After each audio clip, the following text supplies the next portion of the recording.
Local 627 Musicians Union was founded March 2nd, 1917. So the Mutual Musicians Foundation, as we know it now, is an adaptation of the union post-segregation era. And just since 1917 has been a place where musicians are able to address their business concerns, do contracts, and most importantly, just socialize and fraternize amongst each other and develop skills and teach and learn from each other. That's what it's been since the beginning, and that's what it remains now. And in 1979, I believe it was designated on the Registry of Historic Places, and then in 1981, it was designated a National Historic Landmark, making it the first National Historic Landmark in Kansas City, Missouri. Kansas City is an internationally recognized place for music, especially jazz. So I think that's kind of just a little secret that we have that we really don't promote. So I think as far as pushing us forward, if we took more advantage of that, I think Kansas City as a whole, as an arts community, would benefit greatly.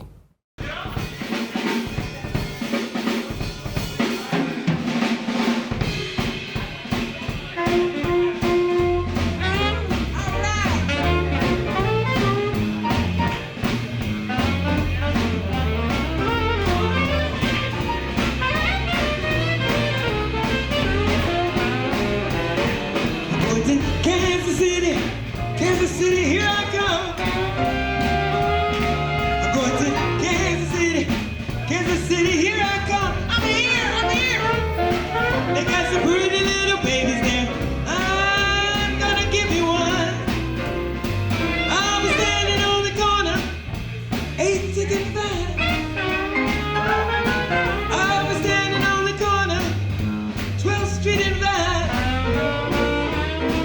With my Kansas City baby and a bottle of Illinois wine. Everybody has their own niche. Everybody has something that they like to do. But the one thing that we failed to realize is that art is a common language. It's this thing that in some way, shape, or form we can all relate to.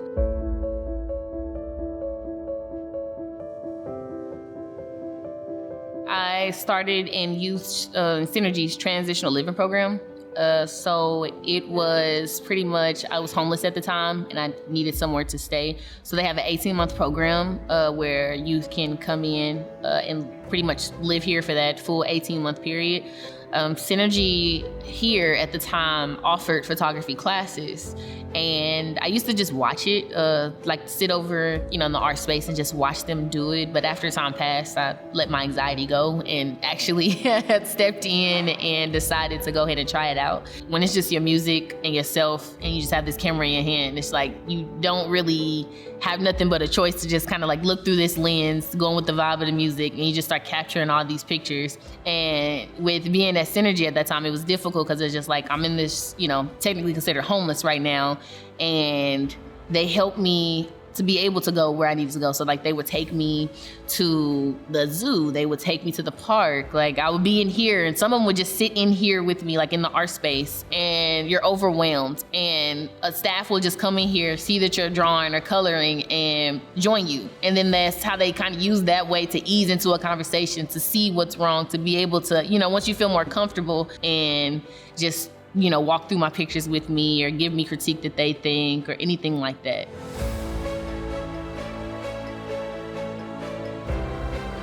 It started with this photo. That was my very first photo at that. Like my first photo that I sold as well. Like it was just like, that was my photo.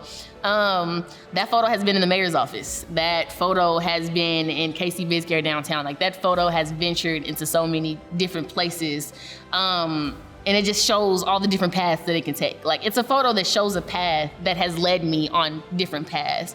So it just shows me that growth. And I think that's why I hold on to my photography, is because it shows me where I started and where I am now. I honestly don't think that I would have reached the heights that I have reached if I didn't have that open expression being here to have all the connections that I need to try all the different things that I would like to, try, because not everybody gets to try clay. Nobody gets to try paint. You might not, certain things is just, your parents or whoever might be stopping you aren't going to allow you to get to that point. But here, it's like you don't really have that barrier. You can just be free, and who knows what it can turn into.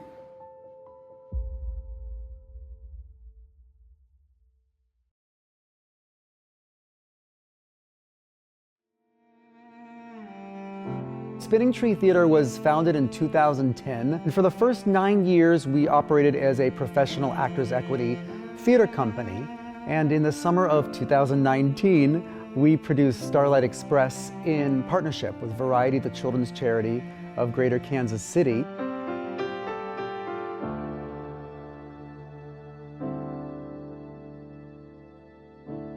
That summer was one of the most rewarding experiences for everybody, because what we were doing is trying to establish an environment where everybody was welcome, everybody had opportunities to perform, to rehearse a play together, to collaborate, to learn about how we are in many ways the same, and then learn about our differences and how we can come together and work together. And then, one rainy spring morning,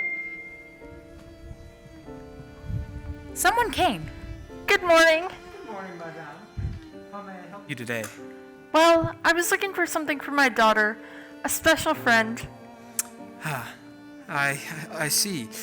I'm sure you'll find what you're looking for. This beauty here is quite popular. She's lovely, but I was hoping for something a little more unique. I understand. This one right here is one of a kind. The maker never repeats himself. She is beautiful, but I don't know. Perhaps the doll isn't right.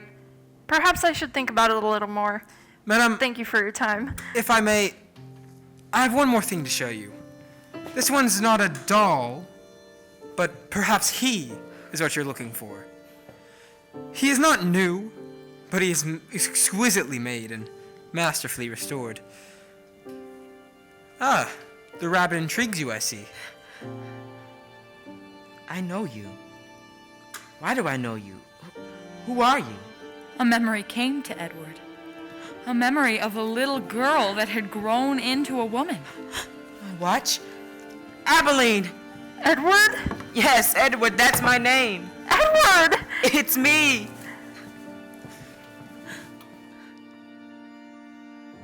The open. Solomon, can you play louder when you come in? Yeah. And Cameron, if you can slow down a little bit. Your words are kind of running to the end, and loud. We need to hear you more. Project more. Okay. Sometimes they kind of get really close together, the words, and you lose them a little bit. And sometimes I'm sort of noticing, we might work on a couple, sometimes I notice that sometimes you drop the end of your sentences instead of lift them up. So they sometimes just kind of go this and then peter out. So we're going to talk about that a little bit. Okay. Beautiful work. The last summer show that I did, I was God, which was pretty crazy, in Children of Eden. That was a very high up position that I was like, oh, okay. But it was super fun. I didn't think I would ever be able to get a lead role, but Spinning Tree gave me that opportunity, which was amazing. I was super nervous at first. I mean, I think anyone is when they're joining like a new activity or a new space or a new organization, but I would just have to say that the people involved in theater are some of the coolest, nicest, like most accepting people ever. Obviously, I look different, and it's hard to see someone in a wheelchair and include them. But the minute I walked in the door here at Spinning Tree, I felt accepted and included, and I've made some of my best friends here. Scars and Stripes was born out of a lot of time to think about the racial revolution that was happening in the wake of the murder of George Floyd, and I was looking for beauty, desperately looking for beauty in the situation because I was so sad. And there was not a lot of hope to be had in those early months of the pandemic. And so in my feverish search for beauty in the situation and for some light and for the silver lining, I spent a lot of time researching my family history and discovered an article written about my most recent enslaved ancestor, my great-grandmother, Alice Gilliam Scott, who was born in 1859 and lived beyond her 100th year in 1959, which also happens to be the year that my father was born. And to know that my dad was born in a world where people who had been enslaved were still alive, it just really blew my mind. And really made it very close to home when I have been able to be hidden inside of both not only the stage but also in a world where there's lots of entertainment and like that was kind of, and traveling the world and all these things. And so it wasn't until then that I really took time to spend thinking about her face, her personality, her likes, her dislikes, and it transformed my relationship to this country, my relationship to my family, and that song is just the beginning of what that exploration will be.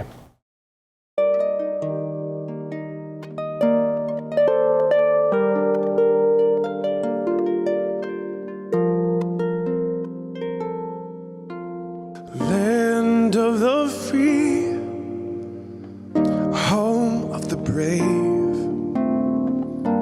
some the grown-ups used to say. They forgot to mention, despite good intentions, 400 years and ain't much changed. They tell the story of American glory, but the dream got in the way. Scars and stripes forever. Scars and stripes forever. You could think I should forgive and forget, but I haven't even started my healing yet. Just scars and stripes forever.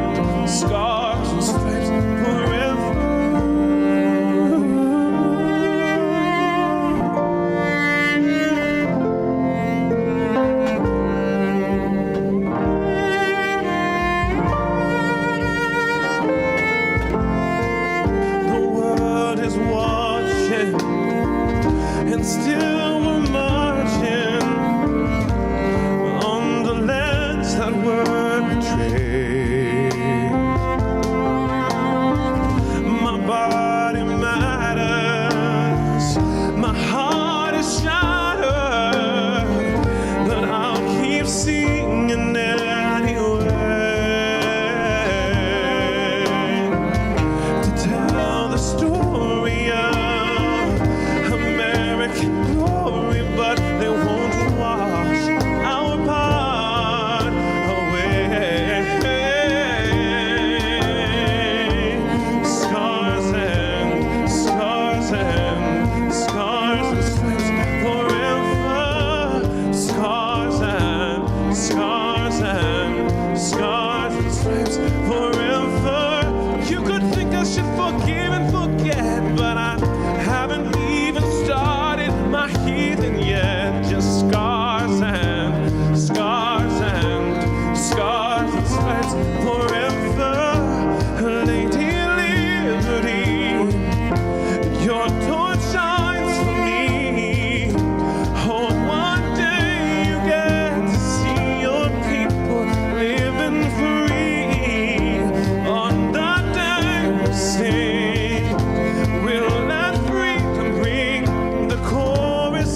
Isn't ain't much changed.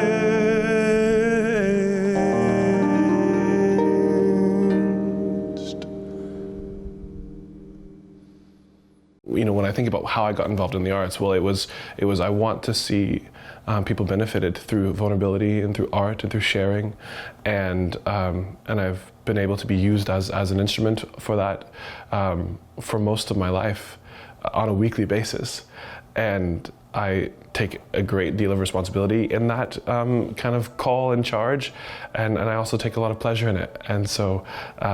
Everything that I do involving in the arts is kind of is for that end, to see communication and vulnerability and empathy and wanting to see our society become more understanding of one another and a more beautiful and whole place.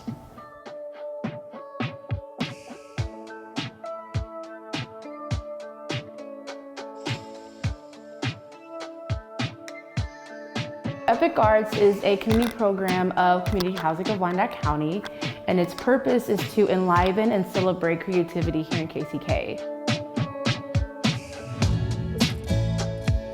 At Epic Arts and CHWC, we're firm believers in the power of creative placemaking, and we believe that art is a pivotal role in building a strong sense of community and pride and identity in a community. I really feel like arts education is really important for the human experience. Epic Clay Studio is a place where people can come and learn how to do all kinds of ceramics. We have wheels so people can learn how to throw on the pottery wheel, and then we also do a lot of hand building classes.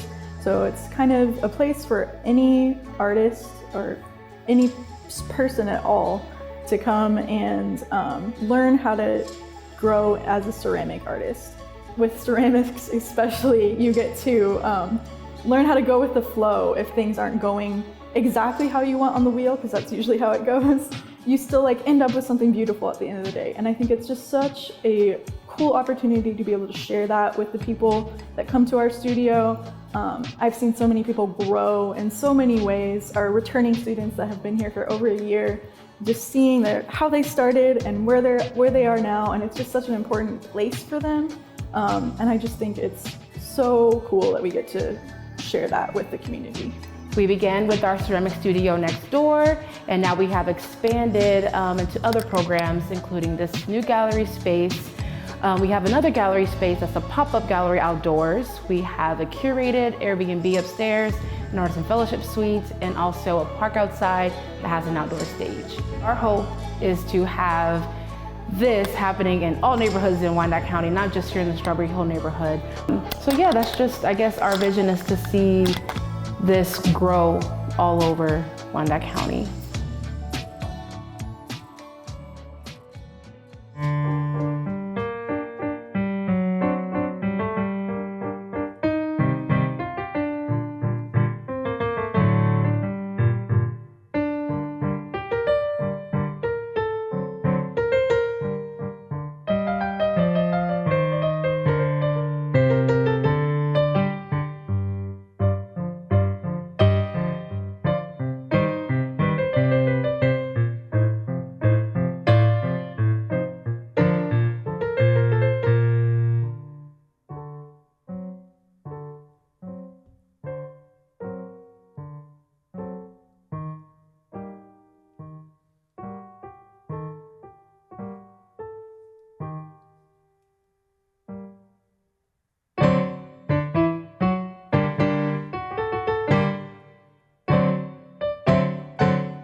Bass Academy of Music helps kids start to play a musical instrument.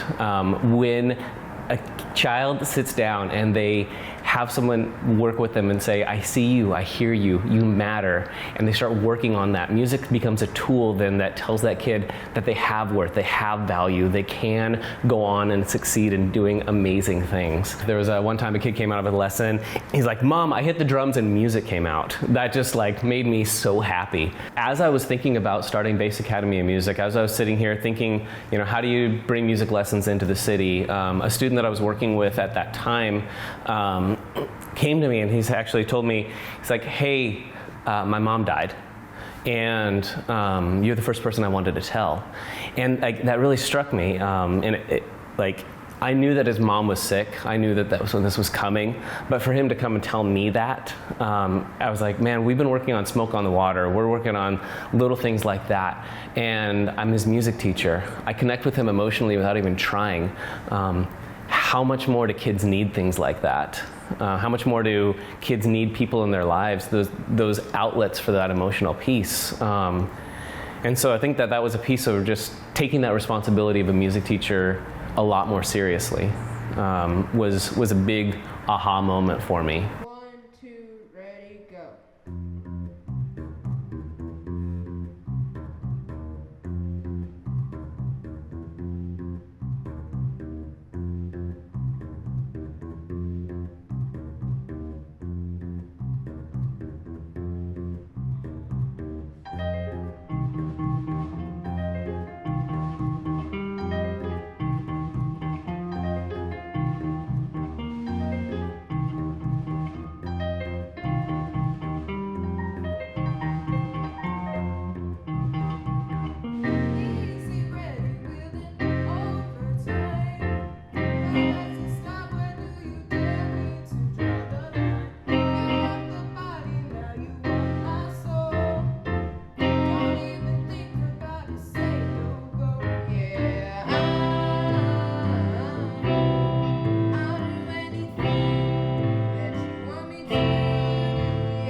Artists in general are plagued by imposter syndrome, like many people, but I feel like artists experience that pretty intensely sometimes, and you might not feel like you deserve your opportunities or to have the career you have, but getting that community support really does make a world of difference.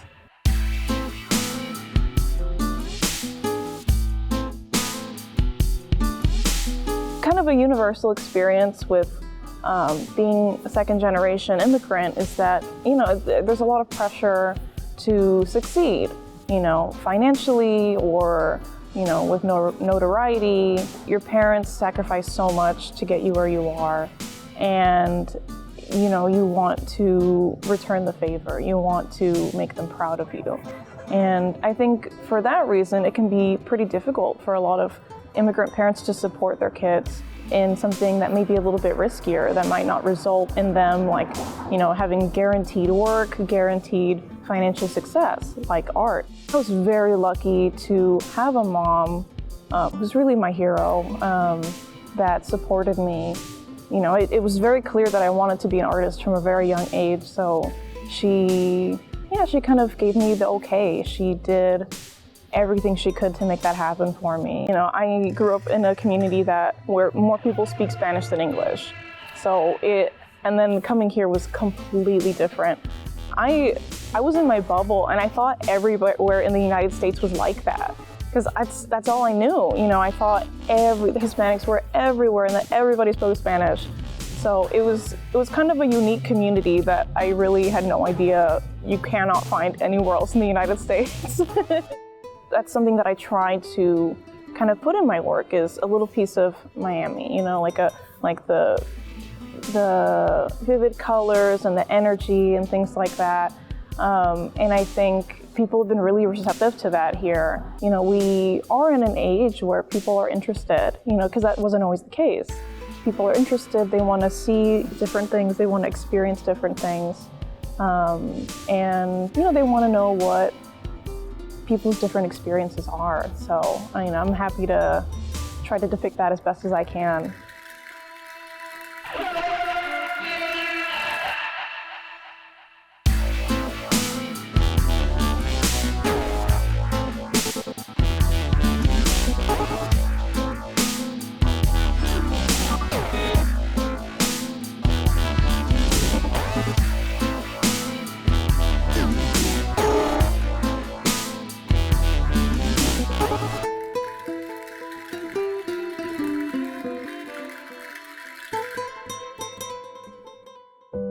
Right now, we're in our New Frontiers program here at Behavioral Health, just down the hill from University Health One. And in this program, we provide a day program for people that experience mental illness. So they can live on their own, they have their own apartment, but this gives them some social interaction during the day.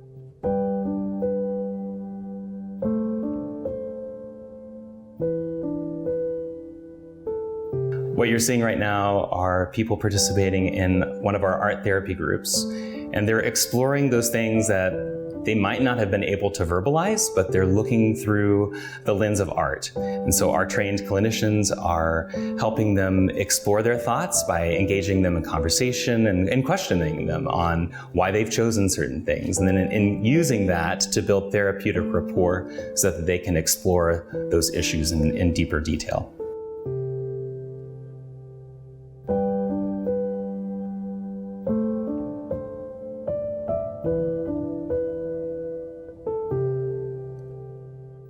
We all have varying levels of talent when it comes to art. So even if you're not doing it well, the benefit of doing something with your hands and creating something has untold effects on your body and on your well-being. When people are participating in art, when they are doing art, they're taking their inner world and they're expressing it into the outer world. And that does some things to your brain and your body. In your brain, it releases something called dopamine. That's the happy chemical that makes you feel good. And so as people are molding clay or painting a picture or picking up a pencil and drawing something, it makes them feel good in that moment, and then it makes them continue to feel better. Art also reduces the amount of cortisol in your body. So cortisol is what we call the stress hormone. And when you live in chronic stress, when your body is continually producing cortisol because you're stressed out, because you've been working too hard or something traumatic has happened to you, it has biological effects on your body. So it can make you lose your hair. It can make you develop arthritis or osteoporosis. When I think about programs that include art or maybe other non-traditional means of treatment, often people think of the cost that would be associated with that. But when I think about the cost, I think about what it would cost us not to provide art and opportunities for expression for people. If people aren't able to get things that are in their inner world out and express them to others, if they're not able to create, then it has effects on somebody's well-being and on their functioning in society. If people are able to contribute more to society when they can contribute freely and creatively. The Owen Cox Dance Group was formed back in 2007. Brad Cox and I formed the company in order to present new music and dance collaborations presented with live music and in collaboration with visual artists, musicians, dancers, and other organizations in the arts here in Kansas City.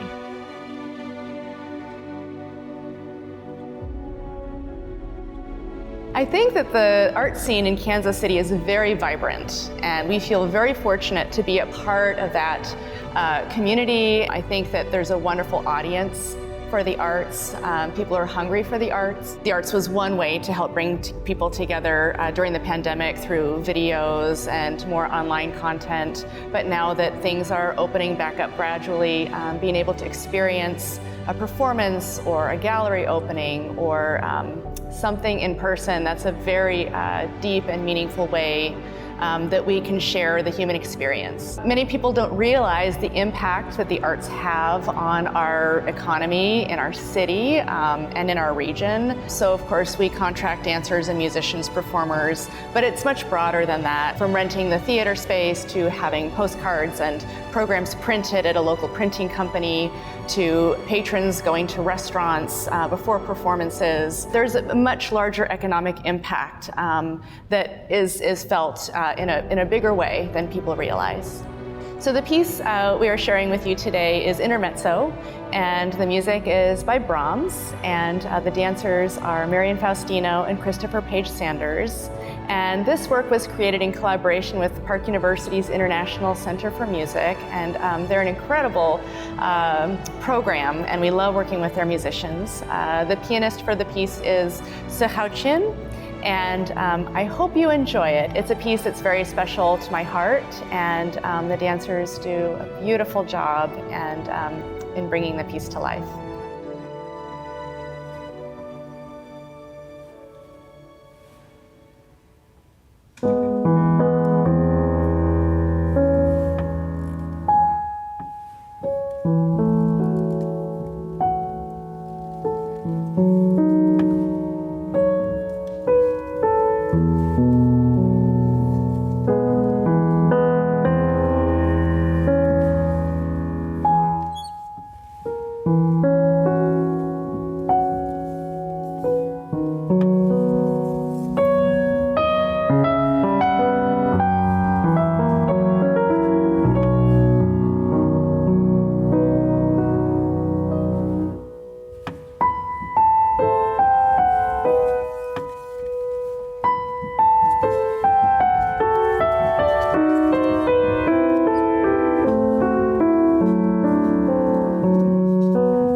I get to work with young people and our youth advocates, instructors, work with young people developing their skills. So I guess we call them those soft skills, all through the focus of creative arts.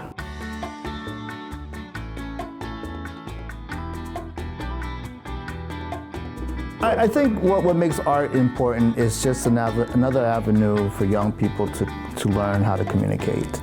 Art is, there's so many different versions, fields of art making. It's just another form of communication. And if we start thinking about communication and how we communicate and how we want our young people to communicate, and feel good about communication. So many people out there don't know how to express themselves or don't get the opportunity. To have art in some form is just that opportunity to build our communication skills, build how we see the world, and how we're looking at ourselves and the places around us. It's exciting to get to see what they're thinking about. It's exciting to see what they're going to tell you about their work. You know, maybe they're not using all the big words, but they're definitely telling you about it from their perspective and from that place they're in at that moment. And it helps us understand if we're actually doing a good job. You know, if they're feeling good about what they're talking about and they feel confident about what they're talking about, and we can see that, it's awesome. It's a great moment. In addition to just our Northeast location, we have our West Side location. There we have our art center that's been there for many years. And then we have our now brand new cultural center as well.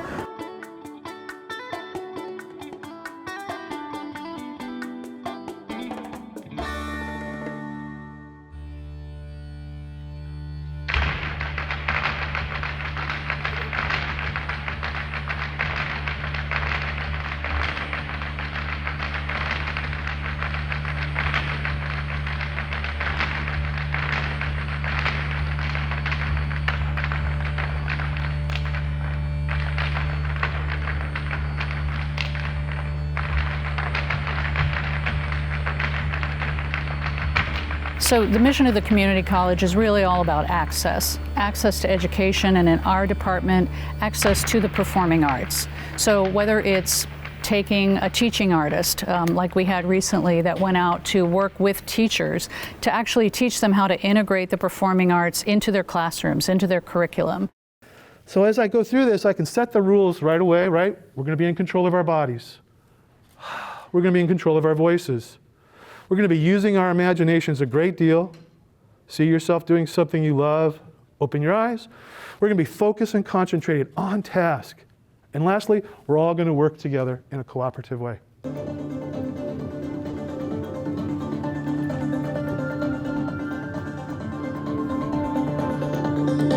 Keep it going.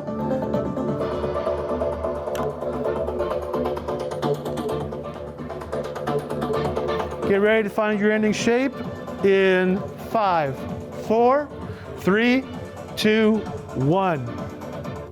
And hold your ending shape, look around the room. Beautifully done, everybody. The stickiest learning is audio, visual, and kinesthetic. When we can put all three together, that's the best way. So are you using your audio? You're listening, right? Visual? Yes, you're watching, and kinesthetic. We got them all going, right? And I can add in terminology. Let's do it one more time and notice the terminology I'm going to use. Let's go back to solid. And now I'm going to melt you into a liquid. So now I'm working with the idea of what is melting. And then I'm going to evaporate you into a gas. And then I'm going to ask you to condense back into a liquid.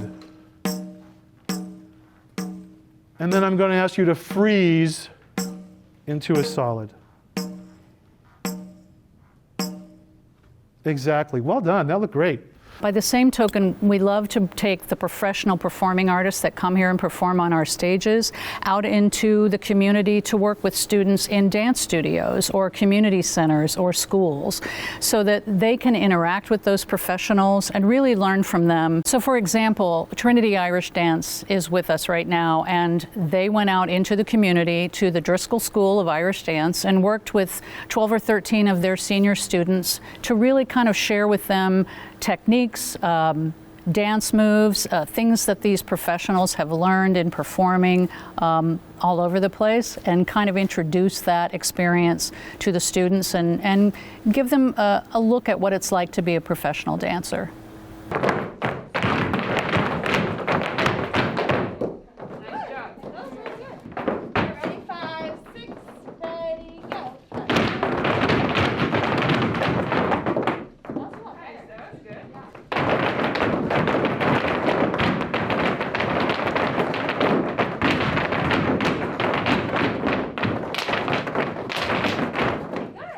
And you'll see a lot of the work that puts the females up front. That's something that's very important to us, that Irish dancers, or just dancers in general, are seeing that strength represented on stage. So I want you to feel that power that you have in your feet when you yell. So the yell is like this, ha! It's like a war cry. So everybody try it. It'll feel silly. Just go for it. 1, 2, 3. Ha! Oh, we could do better than that. 1, 2, 3. Ha! You're going to do that with your hands. So really even beats. Making sure your right and your left are making the same amount of sound. We're going to add the accents on top of this. Right, left. So in that is kind of the ultimate culmination for me of helping fulfill that community college mission of access to the performing arts, to arts education, and helping people in the community feel that they have a place here on campus, that they belong and that they feel comfortable and that they can feel a part of something that's really a lot of fun, and they might learn something in the process.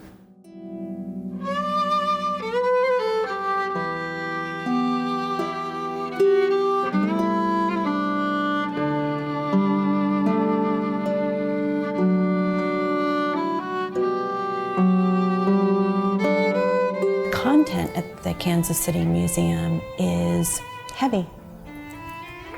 We aim to tell the untold stories of Kansas City's history. And I think we do that very boldly and inclusively, accurately. And telling the whole story is how we believe that we can get to healing.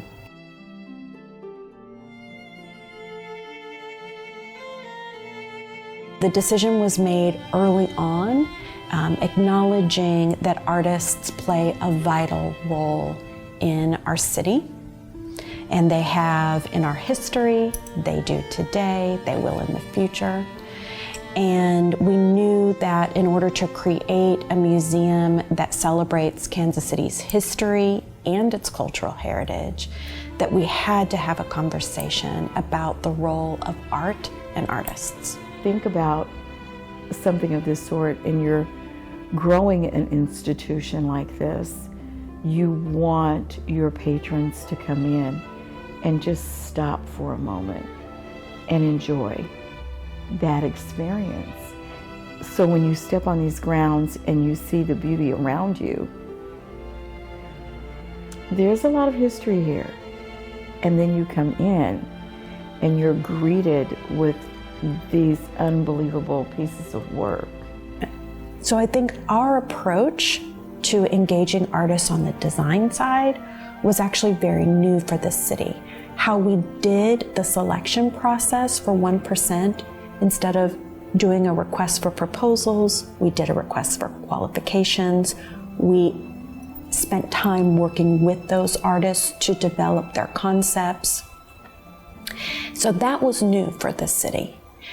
And my hope is that the city continues to work with artists on many design projects, not just for museums and cultural institutions, but even for infrastructure projects, roads and bridges, having an artist part of your team, and bringing that sense of space and design and creative vision and creative problem solving is so vital. And many, many cities do that. And I would like to see Kansas City fully embrace doing that.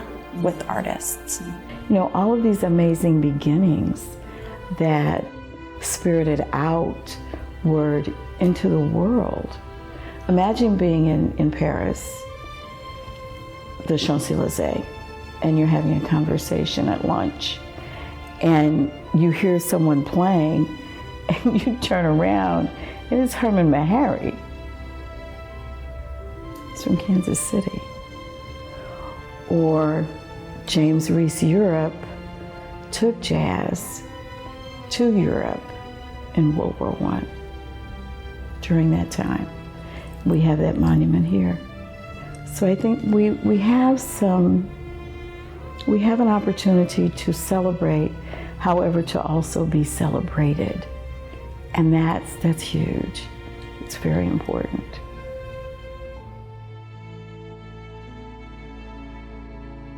So my name is V. Tran. I was born in the shadow of Saigon, Vietnam, and raised in the cattle country of southwestern Kansas.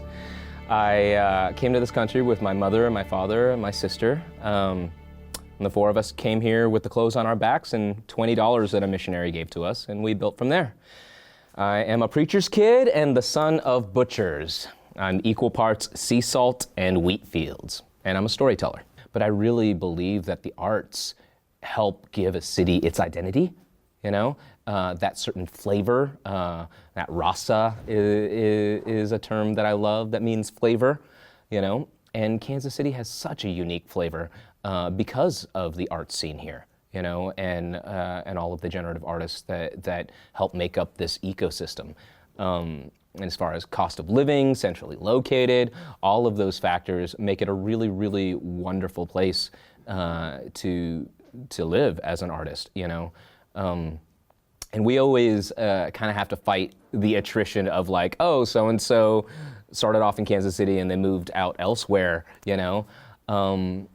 And so I say, you know, love your artists here because we love you and we're creating and sharing stories for you because we're your neighbors, you know, and we know your stories and you know ours, and we want to have those conversations with you. Yeah, so. You're better, John. There you go.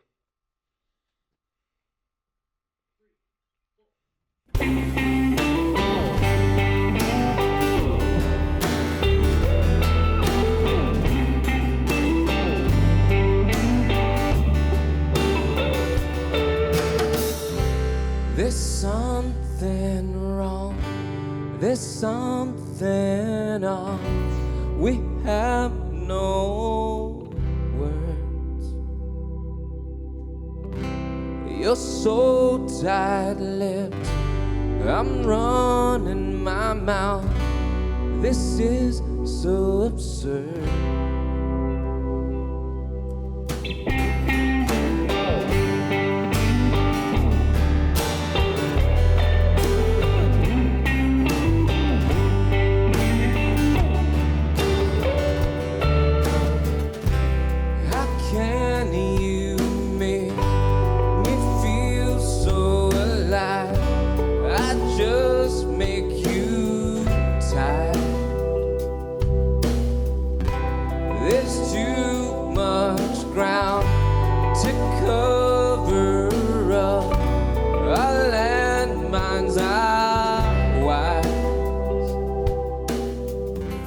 They don't know me, they don't know you.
like I know they like me around,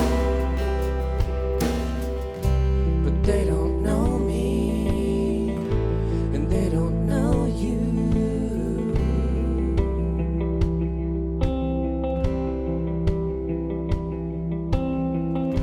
And they don't know me, and they don't know you.